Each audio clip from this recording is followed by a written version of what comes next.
এটা কি বানাচ্ছি এটা কি দেখে বোঝা যায়? আমি কিন্তু আজকে বাসায় খেজুরের রস জাল দিয়ে দিয়ে গুড় বানানোর চেষ্টা করছি।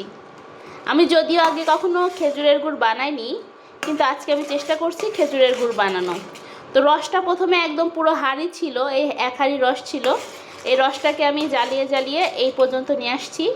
যদিও আমার আরও একটু জ্বালাইতে হবে, কারণ এই যে এখনও তারটা বের হয় নাই, হালকা হালকা তার বের হয়েছে। এই আরও একটু জ্বালানোর পর যখন এই তারটা হলো পুরোপুরি তারে পরিণত হবে, তখন এই গুড়টা একটু ভালোভাবে নেড়ে গুড়টা তৈরি হবে। এই গুড় দিয়ে যদি পায়েস তৈরি করা যায় বা কোনো পিঠা তৈরি করা যায়, যে সুন্দর একটা ফ্লেভার বের হয়, মানে খেজুরের গুড়ের যে আসল ফ্লেভার সেটা বের হয়। আর অল্প দিলেই কিন্তু অনেক সুন্দর মানে পিঠাটা তৈরি হয়। তো সেজন্য আমি চেষ্টা করেছিলাম যে এই খেজুরের গুড়টা বাসায় তৈরি করা, আসলে কতটা সুন্দর হয় সেটা দেখা। তো মাশাআল্লাহ যথেষ্ট ভালোই হয়েছে মনে হচ্ছে। দেখেন কালারটা কত সুন্দর, আসল খেজুরের গুড়ের কালার দেখেন কতটা সুন্দর। যদি এখনও গুড় তৈরি হয় নাই, গুড় তৈরি হতে আর একটু সময় লাগবে।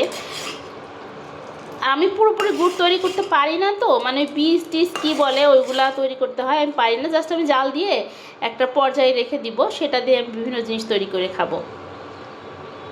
আর এত সুন্দর সেন্ট বের হয়েছে, পুরো ঘর সেন্টে ভরে গিয়েছে, এত সুন্দর ফ্লেভার। তাহলে পিঠা বানালে কত ভালো লাগবে বলেন।